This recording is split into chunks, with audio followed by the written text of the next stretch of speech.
The box was empty. Just a hollow rectangle of cardboard lined with soft tissue paper where my baby's first memories should have been. I froze, fingers trembling on the edge, listening to the faint hum of the baby monitor and the squeak of the ceiling fan. My chest tightened, hot and sharp, like someone had just kicked the air out of me. No, no, no, no. I whispered it so quietly I could barely hear myself, but the words burned my throat. The album had been here.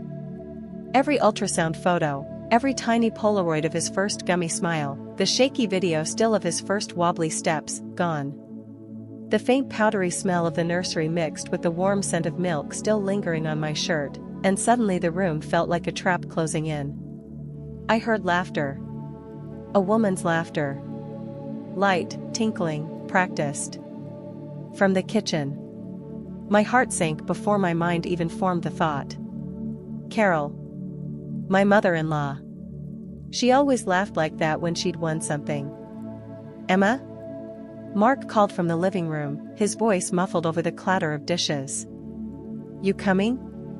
Mom made her spinach dip. Spinach dip. Of course. That smell, heavy with garlic and cream, wafted through the hallway, mixing with my dread until I almost gagged.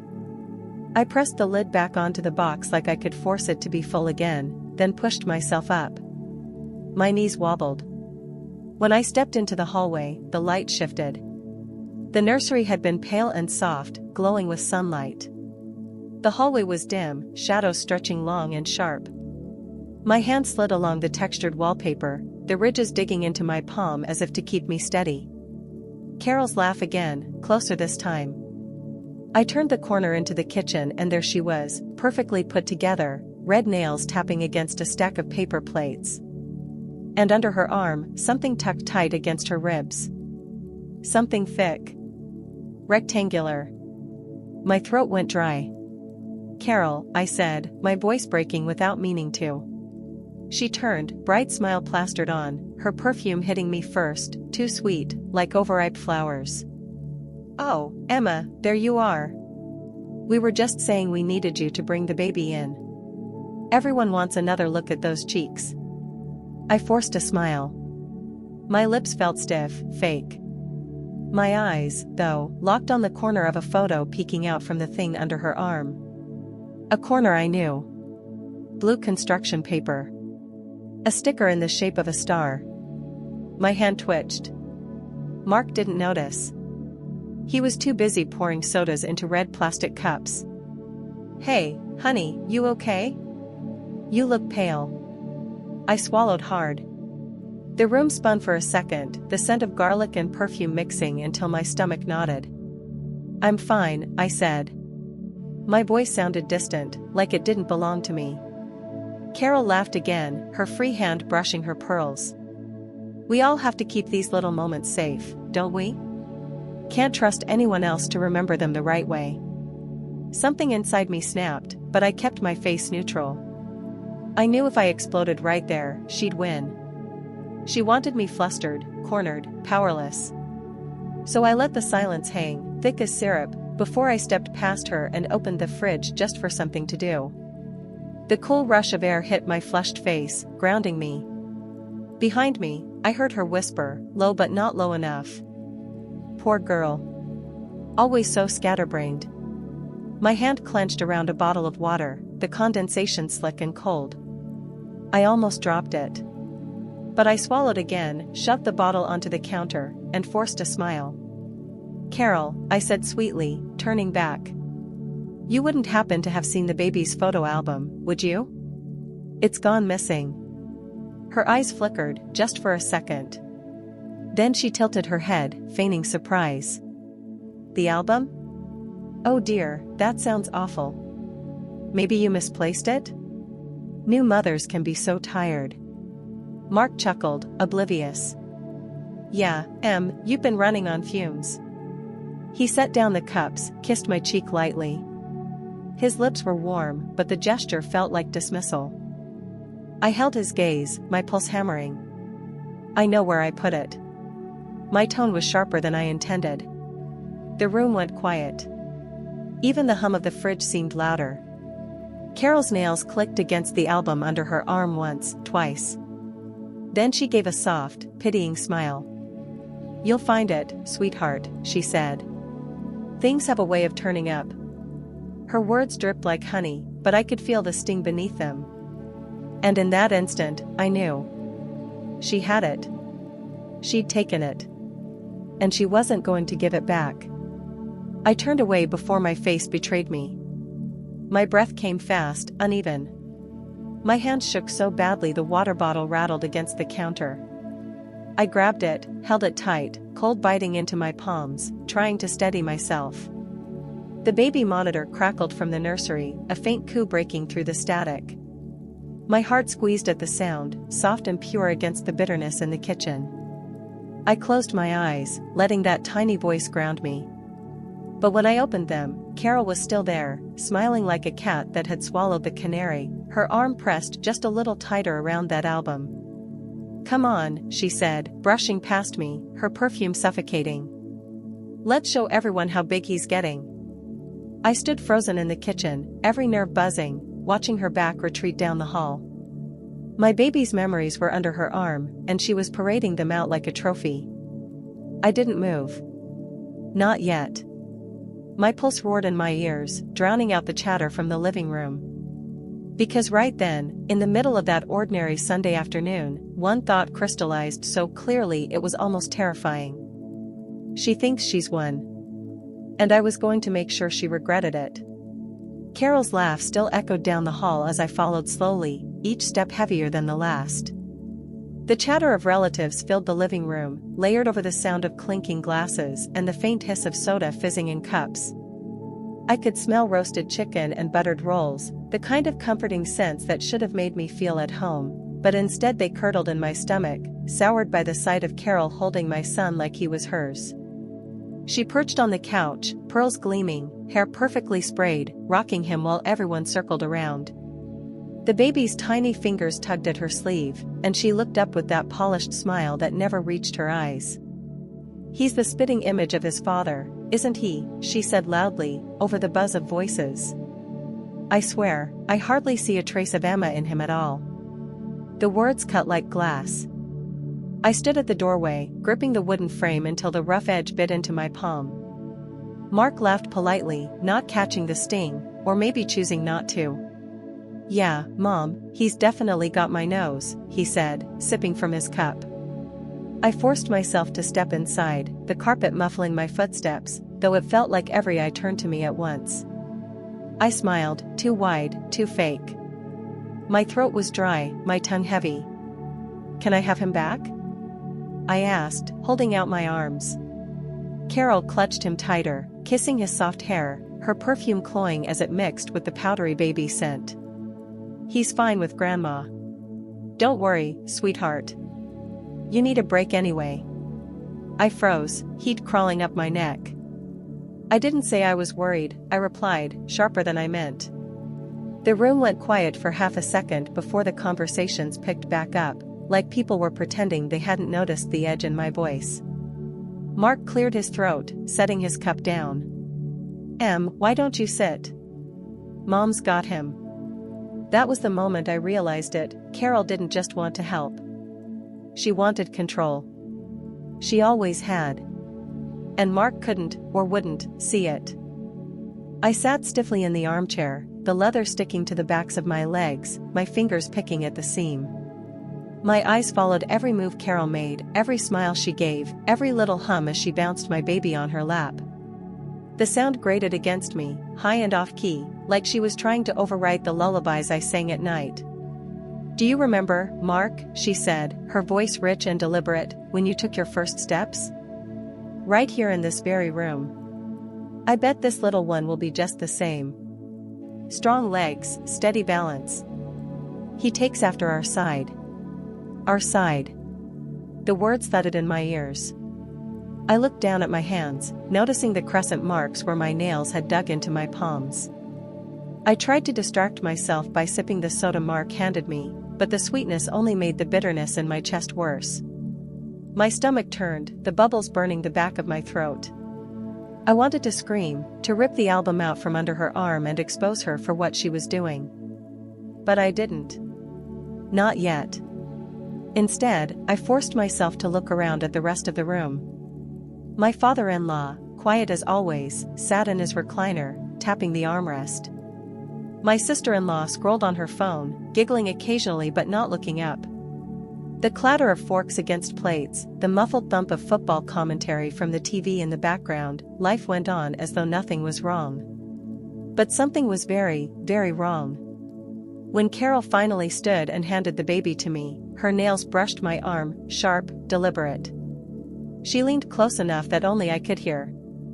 "He feels safe with me. Don't you think?" I tightened my hold on my son, his warmth pressing against my chest.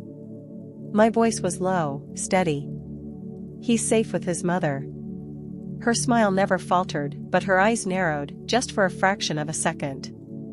Then she turned back to the others, already laughing at some half-remembered story from Mark's childhood.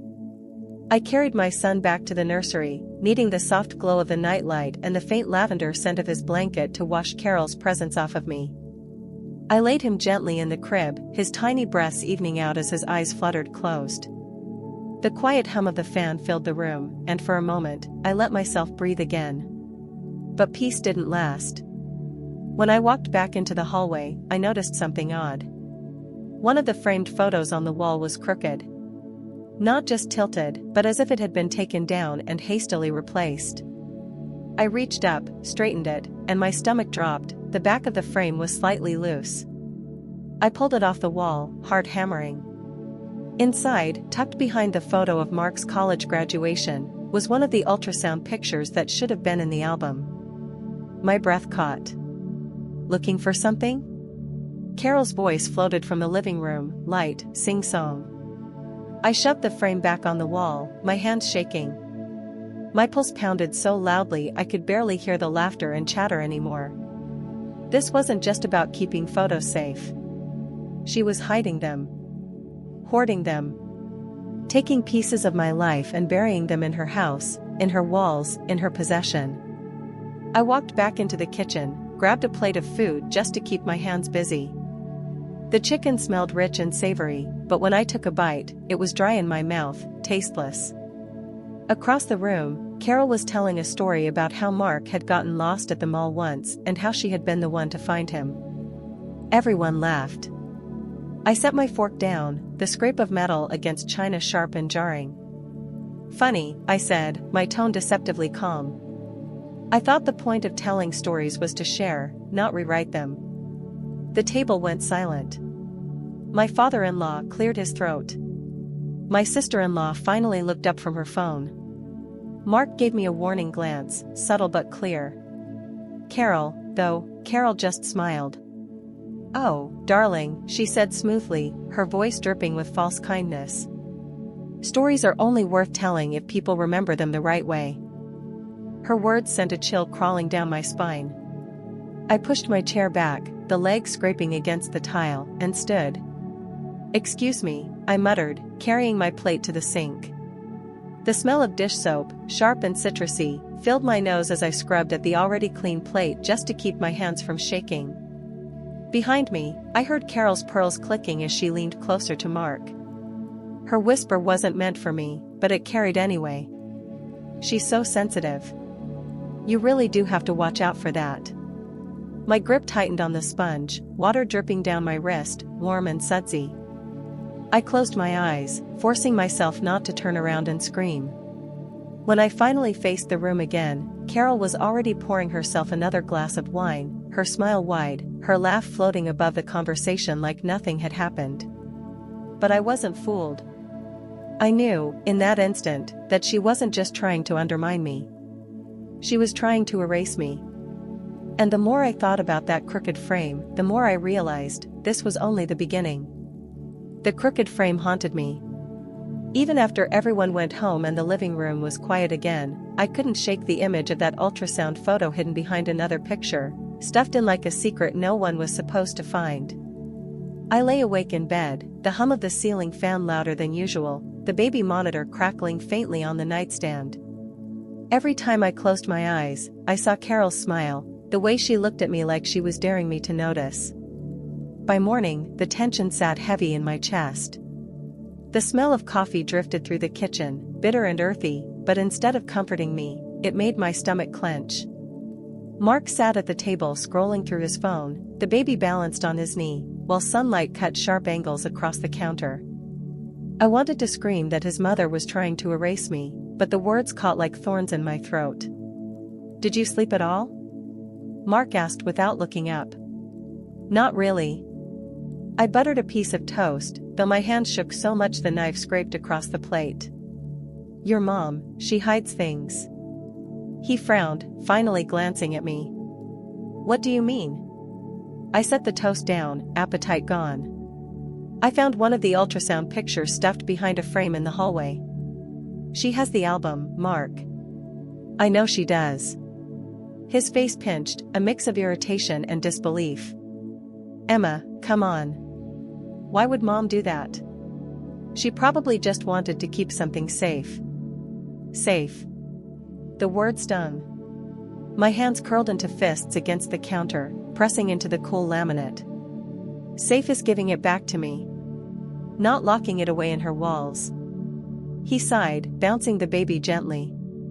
"You're exhausted. Let's not turn this into a fight." I wanted to argue, but the baby giggled, reaching for his father's chin, and I bit down the words until they tasted like metal. That week, Carol found more excuses to drop by. Her perfume lingered in the hallway long after she left, cloying and thick, and every visit left me raw. One morning, I walked into the nursery and stopped cold. The crib sheets were different. No longer the pale yellow ones I had picked, soft cotton with tiny stars, but crisp white with blue trim. Carol's style.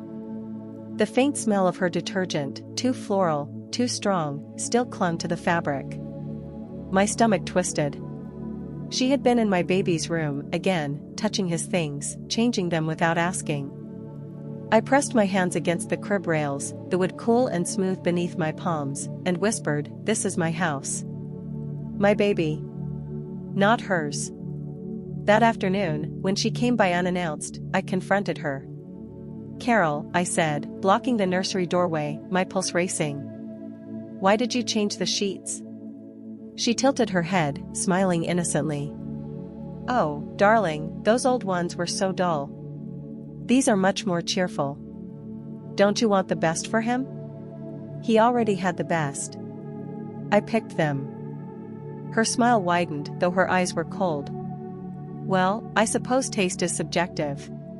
She brushed past me, the sharp scent of her perfume invading the nursery. I stood frozen, fury burning in my chest, but the baby started crying, and I turned away to comfort him instead of chasing her out. My hand shook as I picked him up, his warmth pressing against me, grounding me even as Carol hummed her off-key lullaby in the background. The humiliation stacked up, one on top of the other. At family brunch that weekend, she served the baby formula without asking, saying loudly, "Breastfeeding is so inconvenient for everyone, don't you think?" My cheeks burned, my throat thick as relatives murmured agreement. The smell of bacon and syrup filled the room, but all I could taste was bitterness. Mark tried to smooth things over, whispering, "Let it go, Em," but I couldn't. Every little act chipped away at me, like she was sanding me down until I disappeared. Then came the brunch when she crossed a line I couldn't ignore. She stood at the head of the table, purse slung over her shoulder, and pulled out a photo. My breath hitched, it was one of the ultrasound pictures. "Oh, look what I've been keeping safe for the baby's memory box," she announced, smiling sweetly at the relatives. "Isn't it adorable?" I knew Emma might misplace it, so I held on to it. The room filled with polite laughter and little coos. My face burned hot, my vision swimming. She was holding my photo, claiming it as hers. I heard myself say, "That belongs to me." Carol waved dismissively, tucking it back into her purse. "Of course, sweetheart. You'll get it eventually." Eventually. Like she had the right to decide when I was worthy of my own child's memories. I pushed my chair back so hard it scraped against the floor. The chatter quieted. My hands trembled on the table edge, the wood digging into my skin. You had no right, I said, my voice low, shaking with rage.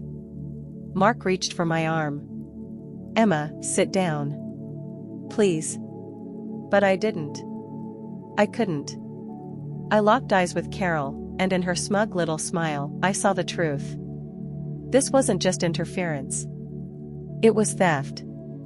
The baby whimpered in the high chair beside me, little fists rubbing his eyes, and I scooped him up, holding him tight. His soft hair brushed my cheek, his warmth steady against the storm inside me.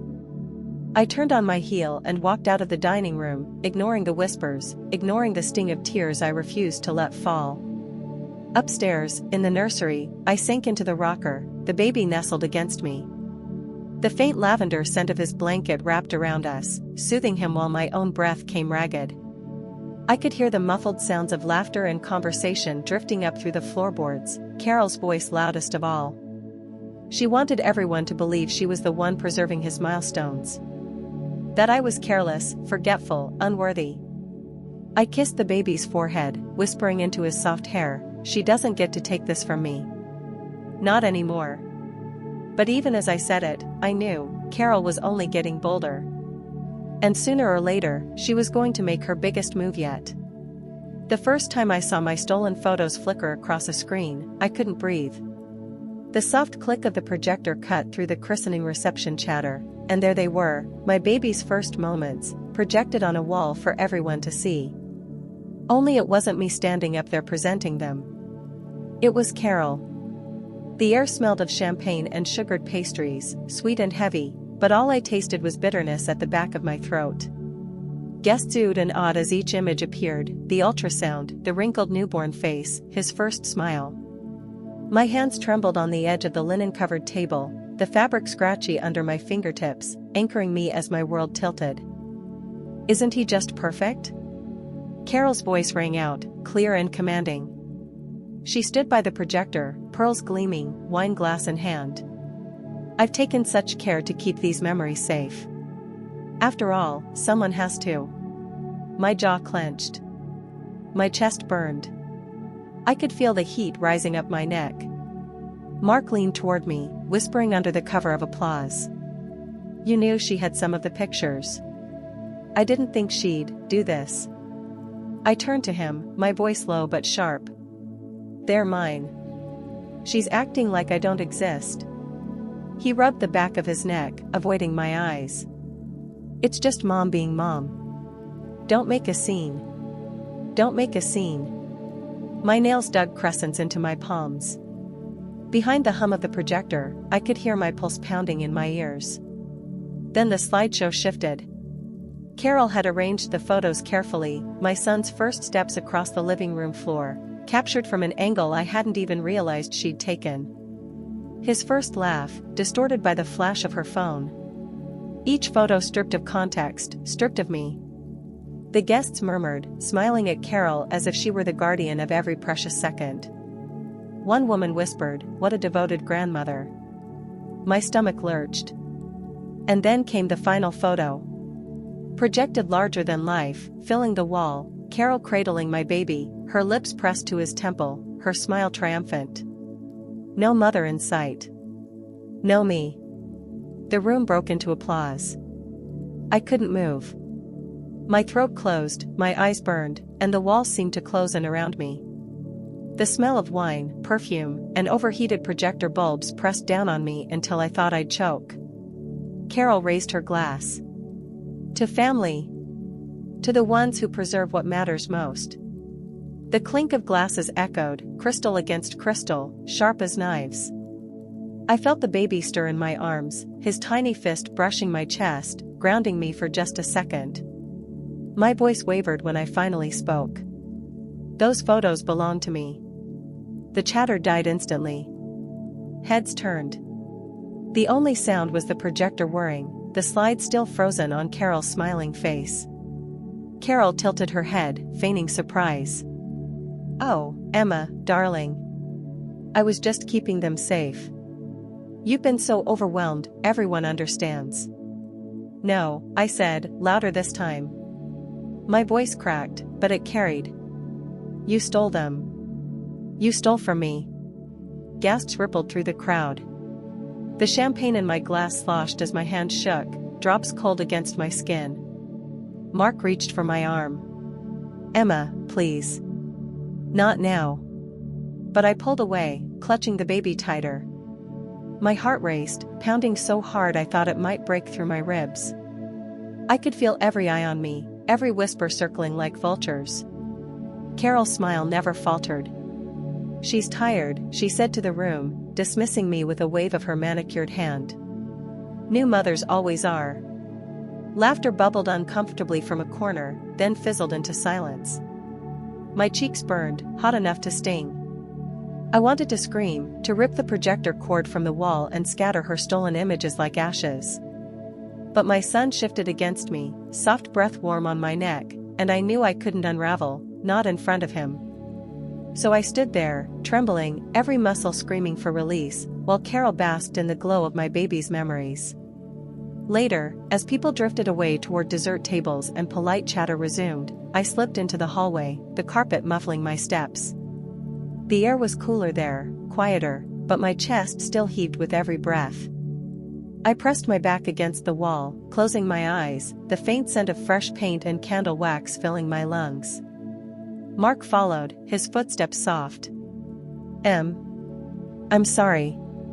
I didn't know she'd go that far." I opened my eyes, staring at him. She erased me. "You saw it." She put herself up there like she's his mother. Like I don't matter. He rubbed his forehead, sighing. "She was out of line, yes. But you confronting her like that? It just made you look." He stopped, catching himself.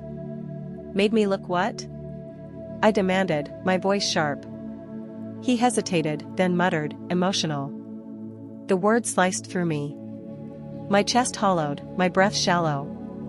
Emotional. Like I was the problem, not the woman who had stolen my memories. I turned away, hugging my baby tighter, his soft whimper vibrating against my chest. "If you can't see what she's doing, then I'll make sure everyone else does." Mark's silence followed me as I walked back toward the nursery, determination cutting through the fog of humiliation. Because standing in that hallway, heart still raw from the applause she'd stolen, one thing became painfully clear. If Carol wanted a war, she had just declared it in front of everyone. And I wasn't going to lose. I couldn't sleep that night. Every time I closed my eyes, I saw her face glowing in the projector light, holding my baby like a prize. The silence of the house was heavy, broken only by the hum of the refrigerator and the creak of old pipes. My chest ached like I'd swallowed stones. I sat at the kitchen table, the wood cold under my elbows, scrolling through my phone. Every photo on my screen felt like contraband, mine, stolen, and weaponized against me. I whispered to myself, "She can't keep winning." My voice cracked, too loud in the stillness, and I froze, praying I hadn't woken the baby. Mark shuffled in, his hair messy, eyes half closed. "You're still up?" His voice was low, almost wary, like he already knew where this was going. "I can't stop thinking about it," I said. "She's taken everything, our moments, our privacy. And you just sat there." He rubbed his face, exhaling. "Emma, what did you want me to do? Rip the cord out? Start a fight in front of everyone?" "Yes." My hand slammed the table, rattling the salt shaker. The sound felt too sharp in the quiet house, but I didn't care. "I wanted you to fight for us. For me." Mark looked at me like I was speaking a different language. "She's my mom." I was trying to keep the peace. Peace. The word tasted bitter, like copper on my tongue. I leaned back, crossing my arms tight over my chest. Well, peace is over. The next morning, I made my move. I went to Carol's house unannounced, the baby strapped against me in his carrier. The front door smelled faintly of her perfume, cloying lavender that made my throat itch. My hand shook as I rang the bell. She opened the door, lips already curling into a smile that felt like a knife. "Emma." What a surprise. I forced a smile. "Can we talk?" Her eyes flicked to the baby, softening, then back to me. Of course. Come in. Inside, her living room gleamed, polished wood, framed photos, everything spotless. But what stopped me cold was the mantle. My photos. Not just one or two. A whole line of framed moments, my son's first bath, his gummy smile, even a candid of me asleep on the couch with him on my chest. My stomach dropped. Beautiful, aren't they? Carol's voice was sweet as sugar. I just couldn't resist putting them up. My hands curled into fists at my sides. These are mine. You had no right.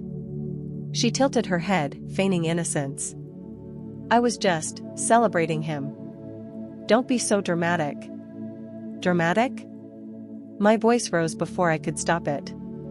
The baby stirred against me, whimpering softly, and I rocked him instinctively, my hands shaking. You're erasing me, Carol. You're acting like I'm just the babysitter. Her smile sharpened. Well, sometimes you don't exactly make it easy to trust you, do you? Always so emotional. Always making scenes. The words hit like a slap. My ears rang, my throat tight. For a second, I couldn't breathe. I wanted to scream, to rip every frame from her mantle and smash them against her perfect hardwood floor. Instead, I pulled my phone from my pocket, my thumb trembling. Then let's make this official, I said. Her eyes narrowed. What are you doing? I opened the camera and started snapping photos of her wall, one after another. The sharp click of the shutter cut through the air like gunfire. You think you can steal from me and humiliate me? Fine. Let's see what your friends say when they find out you've been taking credit for my baby's life. Her face drained of color, the smile finally cracking. She reached out, fingers grasping for my phone. Emma, stop this right now. I stepped back, clutching the baby close, his warmth pressing into me like armor. Don't touch me. For the first time, I saw something flicker in her eyes. Not victory. Not smugness. Fear. I left her standing there, her perfect house echoing with the sound of the door slamming behind me. That night, as the baby slept against my chest, I scrolled through the pictures I'd taken of her mantle. Proof. Proof she couldn't twist into something else. My heart raced, not with panic this time, but with something sharper. Purpose. Mark came into the bedroom, his face drawn. Mom called me. She's upset. What happened? I didn't look up from my phone. She's upset because she finally realized I'm not afraid of her anymore. Emma, he ran a hand through his hair. You're pushing this too far. I met his eyes, steady. No, Mark. She's the one who pushed. I'm just pushing back. He looked at me like he didn't recognize me, like I'd turned into someone else overnight. Maybe I had. Maybe I'd finally stopped begging for scraps of respect. I leaned down, pressing my lips to the soft curls on my baby's head. His scent, warm milk and powder, filled my lungs, steadying me. Because no matter what came next, I knew one thing for sure: Carol had built her little empire of control on secrets and silence. And I had just shattered both. The next morning, my phone buzzed so hard it rattled against the nightstand. I squinted at the screen, 10 missed calls. All from Carol. My stomach tightened, sour and heavy, like I'd swallowed spoiled milk. Before I could hit decline again, Mark's voice broke the silence. He was standing in the doorway, his hair damp from the shower, towel slung around his shoulders. She's coming over. My chest squeezed. What? No. Absolutely not. He shrugged, looking miserable. She said if I didn't let her in, she'd just show up at my work instead. You know how she is. The doorbell rang before I could argue. The sharp chime echoed through the hallway, making the baby stir in his crib. His little cry cut through the air, high and desperate, and it made my whole body tense. When I opened the door, Carol stood there in a spotless white coat, her lipstick too bright for the early hour. She carried a tray of muffins, steam curling up like it was supposed to soften the blow. Emma, she said with a smile too wide. We need to talk. I let the silence hang heavy, then stepped aside just enough for her to enter. The smell of blueberries and sugar hit me, too sweet, masking something sharper underneath, her perfume, thick and suffocating. We sat in the living room, the baby cradled in my arms. His tiny fingers curled against my shirt, grounding me. Carol placed the tray on the coffee table, her eyes flicking between me and Mark like she was measuring the room. Finally, she leaned forward, voice low and deliberate. "Delete those pictures you took of my mantle." My heart thudded. "Or what?" Her eyes hardened, all pretense gone. "Or I'll make sure people see another side of you. You think you're the only one who can tell a story? Please. I've been spinning stories for decades. People believe me." Mark shifted uncomfortably, his hands clasped together. "Mom." "No, Mark." My voice shook, but I didn't stop. "This is blackmail." She raised an eyebrow, cool as ever. "It's called self-preservation. Something you clearly don't understand." The baby fussed, and I rocked him gently, my arms tightening protectively. The smell of his powder and milk wrapped around me like armor. I leaned in, meeting her gaze dead on. "I'm not deleting anything." Her lips parted in surprise, just for a second. Then she laughed, sharp and cold, the sound slicing through the air like broken glass. "You think you can fight me? Sweetheart, I've ruined stronger women than you." The words hit hard, but something inside me snapped. I stood up, clutching my son close. My legs trembled, but my voice was steady. "Get out." "Emma," Mark started, but I cut him off.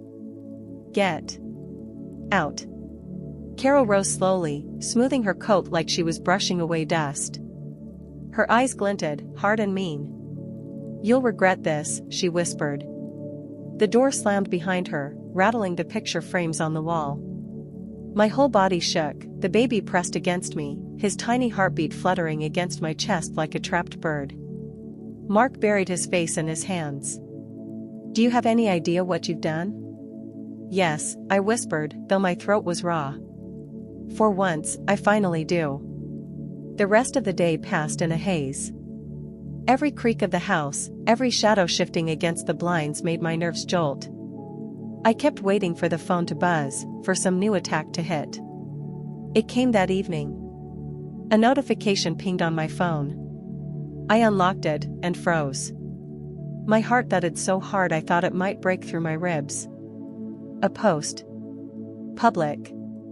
From Carol's account. A smiling photo of me, eyes red, hair a mess, holding the baby after a sleepless night. The caption, "When some people can't handle motherhood, it falls on family to step up." Thankfully, my grandson has me. I gasped so loud Mark came running. He looked at the screen, then at me. "Oh my God." Tears stung my eyes, hot and bitter. My hand shook so badly I almost dropped the phone. "She's painting me as unfit." She wouldn't, he stopped himself, because even he couldn't believe it. I sank into the couch, clutching the baby so close he squeaked in protest. The smell of spit up and warm skin filled my nose, grounding me in the moment. "She would," I whispered. And she just did. For a moment, the room was silent except for the ticking of the wall clock, each second drilling deeper into my chest. Then, like ice settling over me, a thought clicked into place. If she wanted war, I'd give her war. But I wouldn't fight like her, sneaky, manipulative, always hiding behind smiles. No.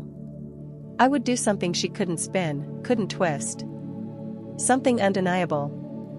I stood, my hand steady now. She wants to play this game? Fine. Let's show everyone exactly who she really is. Mark blinked. "Emma, what are you talking about?" I turned to him, my voice steady, my body thrumming with a strange, dangerous calm. "It's time people saw the truth. Every single piece of it." The baby stirred, his tiny fist brushing my chin, and I kissed it, my heart hammering harder with resolve. Because Carol thought she'd written the story already. But she hadn't read the ending I was about to give her. The night I posted the video, my hands were steady but my heart pounded so loud it felt like thunder in my ears. I uploaded everything: Carol's fake stories, the photos she mocked, the recording of her threatening me. I even showed clips of her laughing at me when she thought no one was listening. The second I hit publish, the silence in the house felt unbearable. The only sound was the hum of the refrigerator and the baby's soft breathing from the monitor. My skin tingled, like the air itself was waiting. Mark hovered in the doorway, his arms crossed tight against his chest. "Are you sure about this?" I didn't look at him. My eyes stayed on the glowing screen, watching the first comments appear. I've never been more sure in my life. Within minutes, it blew up. Notifications pinged so fast the sound blurred into a steady buzz. Strangers wrote things like, "This is heartbreaking," and "How could a grandmother do that?" Others shared it, tagging their friends. The video spread like wildfire. I scrolled through the comments, my stomach twisting with every line. Relief mixed with fear. People believed me. They actually believed me. Then my phone rang. "Carol." I almost let it go to voicemail. But some reckless part of me pressed accept.